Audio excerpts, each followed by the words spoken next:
Leigh Whannell is a name I've been consciously aware of since 2004, when he wrote the first and some would say only good Saw movie, Leave Me Alone, but I didn't really start paying attention to him until 2018, when he trotted out the superior Upgrade, a devilishly fun, razor-sharp sci-fi feast for body horror enthusiasts that succeeded at being a better Venom movie than the Venom movie. You are a loser, Eddie. Well, I'm happy to report Mr. Whannell is not only back and better than ever, he's responsible for my favorite movie of 2020 so far. Based on H.G. Goddamn You All I Told You So Well's classic of the same name, and the second entry maybe, but not really, though they'd be lucky to have it if it were, in Universal's now defunct Dark Universe film series, Never Forget. No!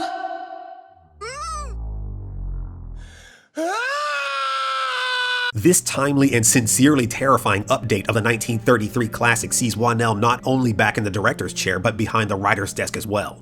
In retrospect, this project was perfect for him, as he already showed us his gift for depicting characters struggling against invasive, unseen forces beyond their control. Oh, God, dear!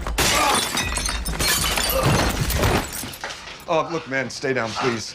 The Invisible Man stars the irreplaceable Elizabeth Moss of Us and The Handmaid's Tale as Cecilia Cass, a talented architect who escapes an abusive relationship with her wealthy mad scientist boyfriend Adrian Griffin, played by The Haunting of Hill House's Oliver Jackson Cohen, who is super scary in this once you get past the fact that he looks like Neville Longbottom's older, sketchier brother. I'm kidding, he's frightening, really frightening, and in a way that has little to do with the fact you can't see him.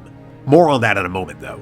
Devastated that she would dare leave him, Adrian commits suicide, but not before willing a sizable portion of his fortune to Cecilia on the condition she remains of sound mind, which is ironic to say the least. But it isn't long after his death that she becomes convinced Adrian is somehow still alive, continuing to pursue and torment her unseen.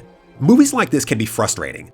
As an audience member, you know every horrible thing happening to Cecilia is real, but since the concept of an invisible man is the kind of stuff usually reserved for funny books and Schwarzenegger films, obviously nobody believes her. And while that can oftentimes lead to annoyance, here it takes on a different, more sinister shape, one of oppressive dread, futility, and even abject hopelessness as you, right alongside Cecilia, begin to experience a suffocating fear that she may never be free of him. I saw a complaint online regarding the name, an erroneous gripe that while the film may be called The Invisible Man, the title character is hardly in it.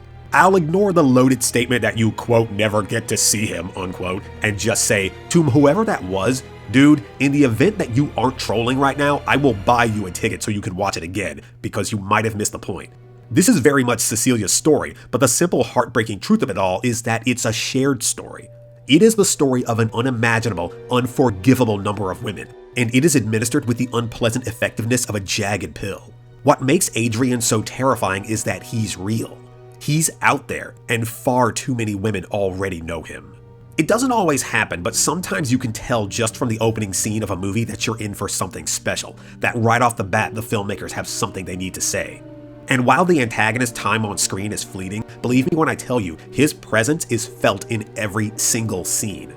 The mere thought of him weighs you down, keeping you from enjoying even the few moments in Cecilia's life that should be happy, where she should be safe, almost to the point where it becomes an illness, this unyielding anxiety that hangs over every moment.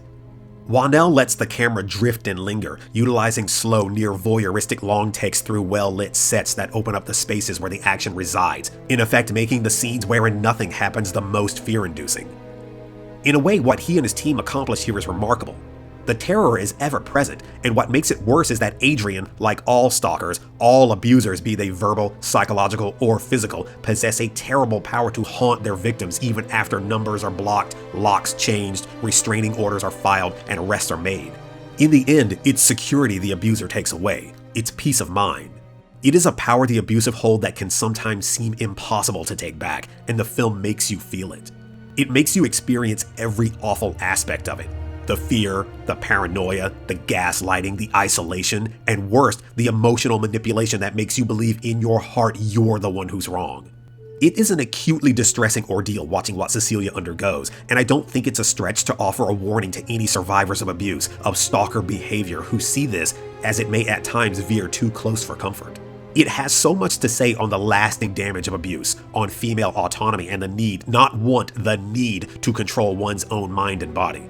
I dare say some men in the audience may not enjoy the reflection the film casts, and to that I say good. Elizabeth Moss is outstanding, committing to both the emotionality and physicality of the role in full. And she isn't alone, no pun intended. Aldous Hodge, whom you know as MC Ren from the exceptional 2015 biopic on the birth of NWA Straight Outta Compton, plays Cecilia's friend James, a police officer helping her put her life back together in the wake of the escape and Adrian's subsequent suicide. His daughter Sydney, played by Storm Reed of Ava DuVernay's ill-received A Wrinkle in Time, is also present for much-needed emotional and moral support, but they too regrettably get drawn into the ongoing conflict once the invisible mayhem ensues, and there is tons of it. The special effects are solidly convincing, but the real magic of them is that they don't outweigh the value of the many moments when there are none, and you're just treated to scene after scene of Moss acting and reacting to an empty room. Like I said, she sells it.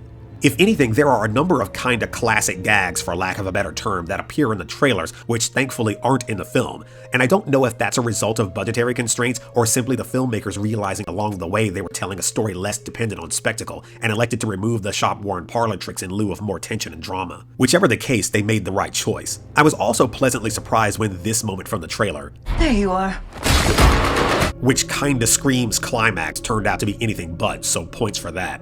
Alex Holmes of The Babadook provides the production design, and deserves credit for being able to turn places as non-threatening as kitchens and corridors into eerily cavernous spaces that make Cecilia seem small and lost in them by comparison, as though each room were just a little too big for it not to be intentional.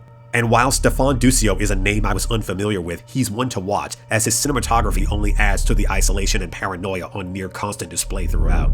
I'll applaud his ability to make Cecilia feel utterly alone even in a crowded room. Benjamin Wallfish of It and Hidden Figures rounds out the talented crew, providing an often throbbing mechanical score that keeps you in a perpetual state of unease. Everyone involved put in stellar work all the way around, to the point where my few meager complaints seem smaller and even more inconsequential. Almost as though they were never really there. Hey guys, thanks for tuning in. If you enjoyed today's episode, hit that subscribe button, leave a comment, and give us a like. Ring that bell so you never miss an update, and follow Tangent1985 on Twitter for more. I'm M. Glenn Gore, and I'll see you next time.